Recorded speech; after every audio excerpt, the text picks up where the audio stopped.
So in this video, I want to discuss Macbeth by William Shakespeare, and I think it's one of the personal to me best tragedies he's ever written and created, and Macbeth is one of also the most bloodiest as well.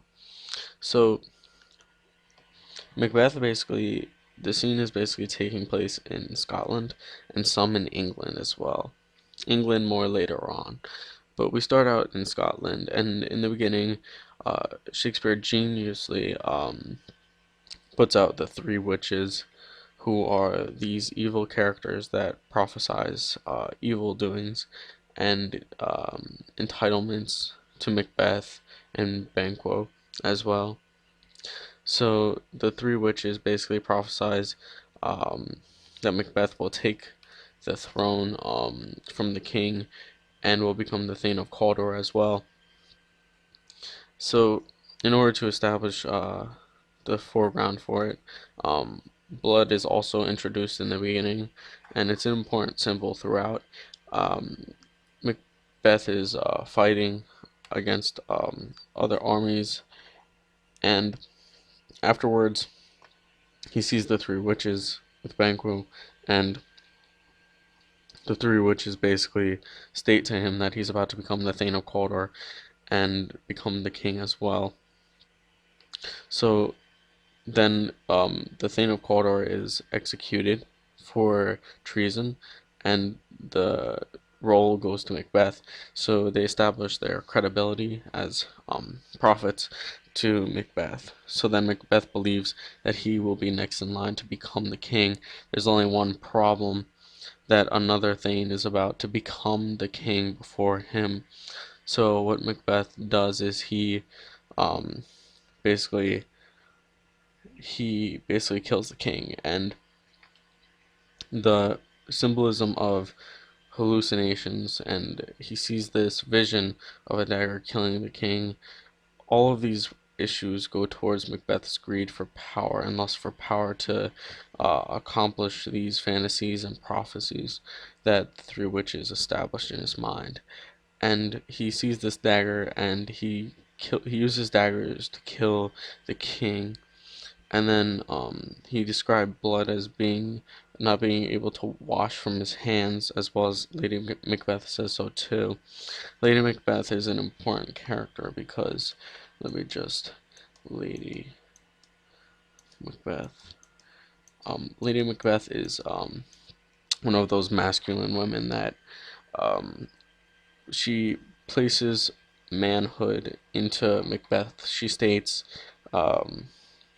that it's his, that if he was a man he would do this in order to guilt him into killing the king, basically, because she wants power as well. So she's basically the catalyst behind it. And um, Lady Macbeth is also one of those strong characters, but eventually fails to corruption and unable to wash her hands from that blood, the big body count that Macbeth creates out of paranoia.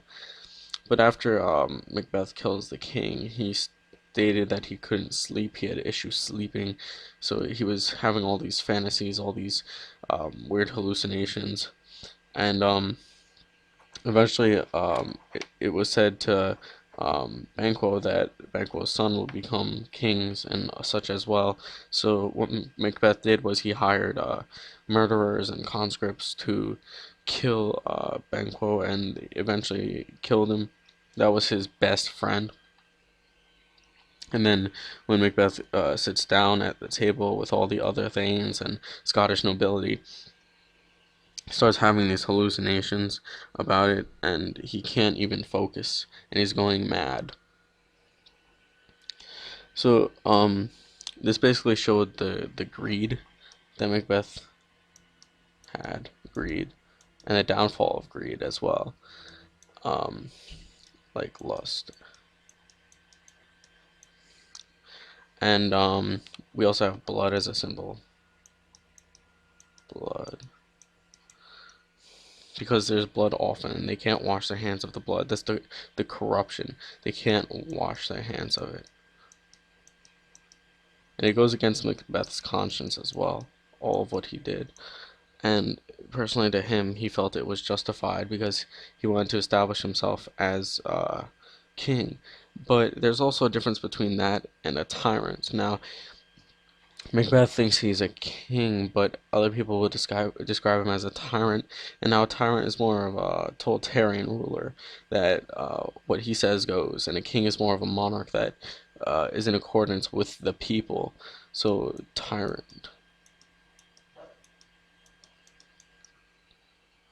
And then we have the main opposition also, Macduff and Malcolm. They fled to England after the king's death. They expected that they would be suspected of it, so they just fled. And that's where the play takes a little in England. And then uh, Macbeth has the murderers, the conscript killers, to kill Macduff's family. Macduff's family eventually is dead, but we'll just state Macduff because he's the main opposition. And then Malcolm as well. He's the son of the king. Um, because Macbeth is just a cousin to the king. And then basically all these hallucinations and all these actions that are happening are all characteristic of greed and corruption, and eventually Lady Macbeth dies.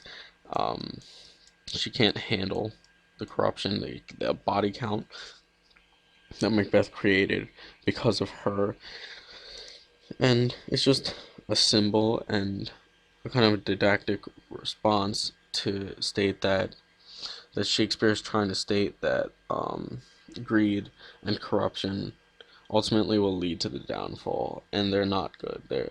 And they always cause paranoia. They cause you to turn on your best friend. All these things that you go through. Just if anything, don't commit the greed and lust and corruption that Shakespeare tries to envelop into Macbeth in order to show that his downfall would be as such. So that's basically what Shakespeare was trying to say. If you have any questions, just ask.